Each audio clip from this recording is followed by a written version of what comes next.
What's up? Welcome back to another video. Glad to have you here. If this is your first time, we have a lot of videos. You can check them out. They're all good stuff. You're welcome to subscribe. If this is not your first time, thanks again for coming back. Today what we're going to talk into, what we're going to go into is basically niching down. And that means, so there's a great guy in Merch by Amazon community called Michael Essany. And he's got a great newsletter called the Merch Momentum newsletter, which is $10 a month. And he does tons of research for you once a week. You get these great guides. His approach is a really powerful one. So he basically says instead of approaching these big, huge niches, he sees Amazon as this big, like village, right?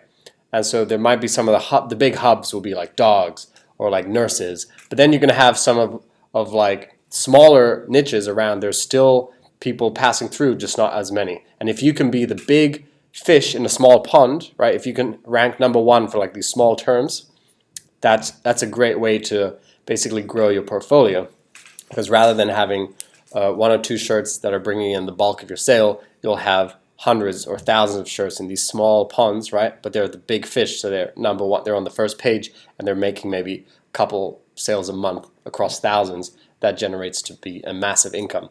So what would a small pond look like? For an example, we'll take a big pond is nursing, right?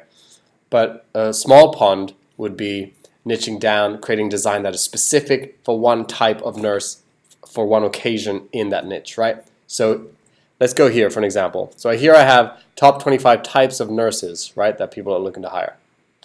So some of the biggest ones, RN, registered nurses, LPN, licensed practical nurses, NPs, ICU nurses. These are all hot ones, right? Let's say, for example, you're scrolling through and you're like, okay, so these are all positions for which there's a market already, right? These are people. So let's pick this one, okay?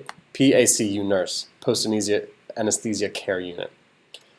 So that already is kind of a big pond, the nursing niche, but we've already sliced down. So instead of saying, is a great nurse or something, I love nursing, it says, world's best PACU nurse, PACU nurse. I'm not sure how to say that abbreviation. But now how do you niche down even further? If you look on Amazon and then you write PACU nurse, you have a few results, right? 340. So now the next step, what we would do is basically what is an occasion for that nurse that isn't there. So I tried this. So PACU nurse birthday shirt. Okay.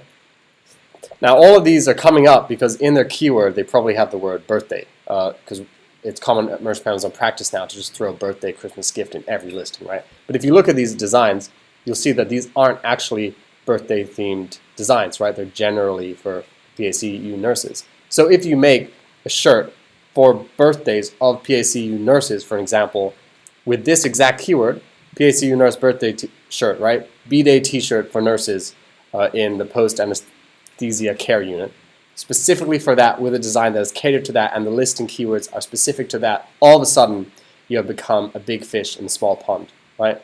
Because these results right now are for generally PACU nurses, right? Which is already niching down within in the nursing niche. But then you go birthday shirt for PACU nurses, or PACU appreciation, things like that, like you slice into it with holidays, PACU nurse, 4th of July, things like that, Christmas shirt.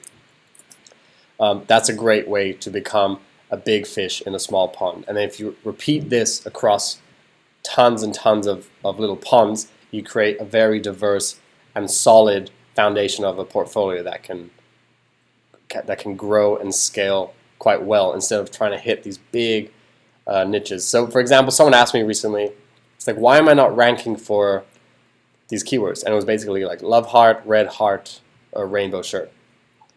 It's too broad. These keywords evoke, if you write love heart shirt, you have just tens of thousands of shirts. It's like everyone's competing for this broad phrase. But Amazon has so much traffic. They're getting 2 billion visitors a month. So I think it's very important for us to try to find those little pockets of making much more specific shirts for specific crowds, because there probably will be demand at least a couple times a month, and then that at scale is a game changer. All right, that's it. Thanks so much for watching. Let me know if you have any questions, and keep crushing it. Talk soon.